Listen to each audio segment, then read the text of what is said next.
Continuing with our top focus at this hour, Union Minister Maneka Gandhi has recommended legalizing medical marijuana in a country like India, which has been dealing with the cannabis dilemma for a while now. Is it time to take a leaf from other countries across the world which have legalized marijuana? Now, Indian parliamentarians are waking up to the many benefits of marijuana, most of all to patients of serious illnesses like cancer and AIDS. Women and Child Development Minister Maneka Gandhi voiced what has been on the minds of tens of thousands of medical professionals in the country for decades now, that marijuana or cannabis, a weed-like plant, has been erroneously classified as a drug and must be legalized. The Union Minister pointed to many other countries where both the medical and recreational use of marijuana is already legal. Senior Foreign Editor Padma Rao examines the global scenario. Take a look.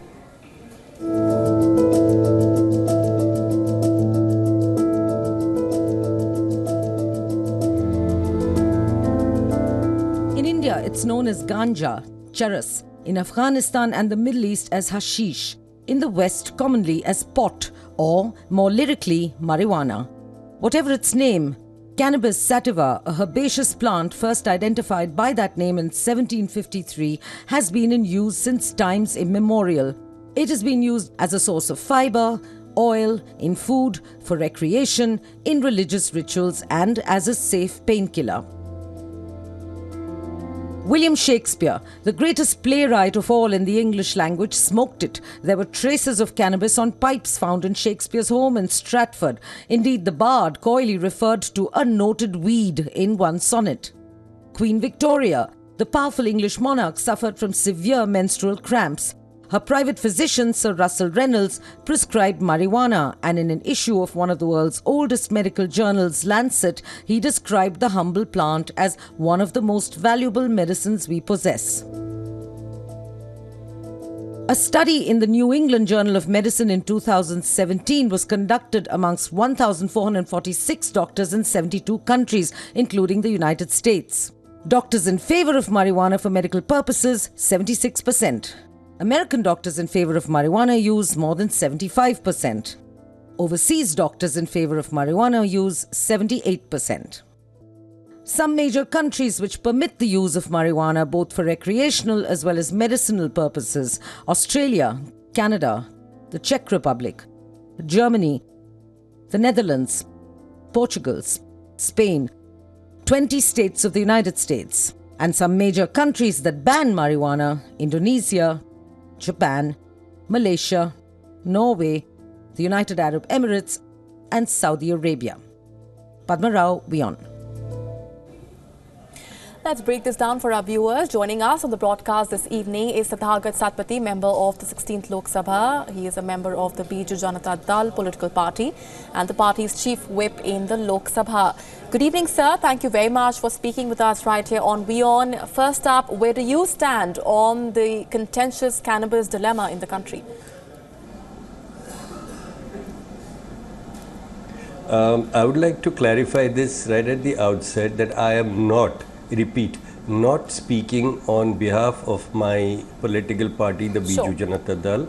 I have had this as a pet subject for myself for a very long time, from my college days, when I myself I had used marijuana and other products which were not illegal then, and which in my state of Orissa is not illegal even now. You can walk up to a government shop in Bhubaneswar, in Puri, in many other towns and villages, and actually score pot and smoke it, but you cannot possess beyond a certain amount. So there was a limit on that. So this is not a political stand, I believe, because our custom in Orissa, for instance, we have had for many centuries, our elders in villages, even if you go today, you will see that there is this puja called Satyanarayan Puja, which is usually held every Monday evening. Like today is a Monday, 31st of July 2017. This evening there would be hundreds, scores of places where elderly people, youngsters, middle-aged people would be sitting around the big banyan trees in a village and would be smoking chillums with pot, with weed ganja, marijuana, whatever you call it, and it is not considered a drug, it is not considered something evil. Unlike alcohol, which till today in many families is considered something bad. Right. So I have this outlook which which I've been holding on for a long time. Sure, sir. Please stay on with us. Let's take a closer look at what the place of cannabis in India really is. The leaf of the plant is commonly consumed as a milkshake during Holi and is popular among worshippers of Lord Shiva in the month of Mahashivratri. Sadhus in saffron robes are commonly seen smoking chillums, clay pipes containing hashish, the resin of the same plant. Like their international counterparts, Indian medical professionals have also been in favor of prescribing marijuana for its non-habit-forming quality to patients of cancer, AIDS and other diseases. So why is the consumption of marijuana still on an official list of banned drugs, a list that includes deadly substances like heroin and LSD? Padma Rao takes a look at the state of affairs concerning marijuana in India. Charas, ganja, bhang, the resin, the flower and the seeds and the leaves of the cannabis sativa plant have all had a firm place in India's ancient history since way back in 2000 BCE. The Rig Veda lists it as an essential ingredient for soma, a drink used during religious rituals.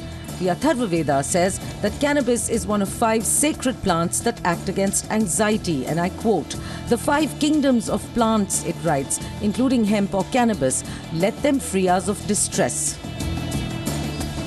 The colonial British were curious enough about the use of cannabis in India to conduct a comprehensive study. They concluded that it produces no ill effects and, if any, were restricted to the user himself. In other words, there were no drunken brawls, the kind that are common outside pubs and in public places all over India today. So if alcohol is legal and a bestseller, as is indeed the most addictive drug on earth, tobacco, when and why was a harmless substance like marijuana banned in India? Blame it on the West.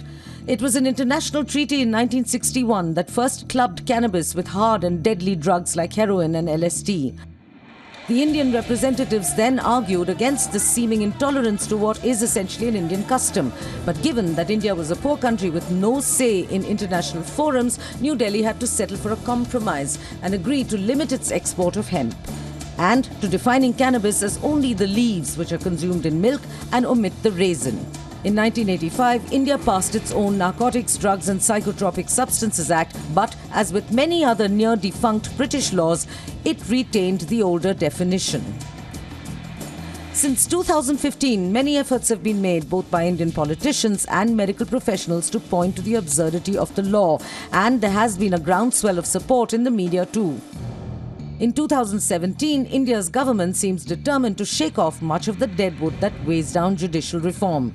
Union Minister Maneka Gandhi has suggested legalizing marijuana just like in other developed countries.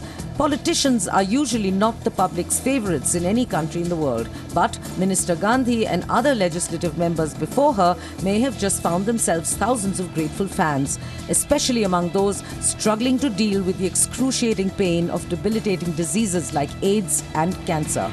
Padma Rao, WION.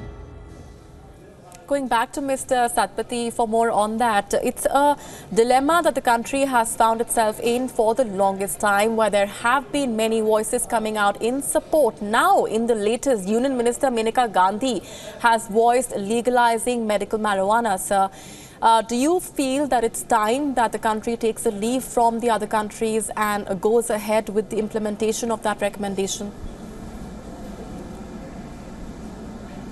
Of course. India should also evolve. Just talking about a new India. See, I personally believe that just talking about business alone does not help unless you socially change a country. And this is one law which is draconian, and I remember it was somewhere in the mid-late 80s, early 90s, when there was a lot of pressure from countries across the world on India. To a certain extent, I also heard that at a certain point of time, some police personnel, some SPs in Himachal Pradesh were given credit notes by the US government if they captured a certain amount of charas coming down from the mountains.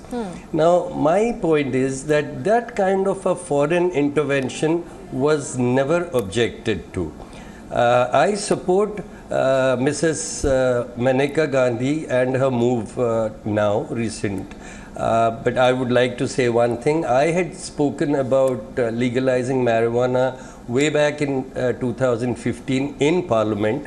So I have been at it for a long time because I see my people use it, and I cannot sit in judgment of my people because they are my gods, and if they are using it, I do not see any reason to sort of make them do something which is in their custom, but they find themselves on the wrong side of the law.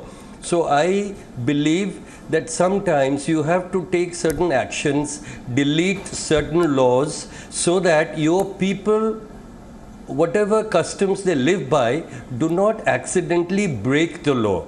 That should be the first and foremost concern of any legislator. So that was my concern, and that's why I openly, at the risk of being ridiculed, I opted to speak out because I respect my people who have voted me so very kindly, loved me, blessed me, that I have been in Parliament for 4 terms now. So, being a parliamentarian, in your view, then, what is holding India back all this while when it comes to legalizing marijuana?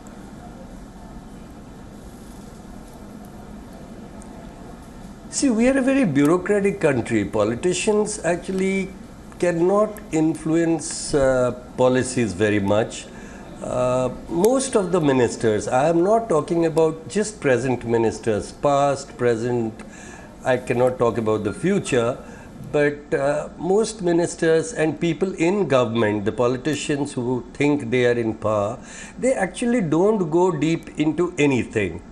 I, even today, earlier during the UPA time, even prior to that, I've been watching Parliament. Most of the ministers do not know what a bill, and trust me when I'm saying this, they do not know what a bill portends unless it is something evil that they have to enact. You know, there are a few people who purposefully want to screw the... Yes. All right, appreciate those points there, Mr. Satpathy. This, of course, is a continuous debate, a host of issues that, of course, remain to be discussed. Completely out of time on this one. We're going to leave it there, but appreciate your point of view. And, of course, this is a debate which we will be touching upon later on as well.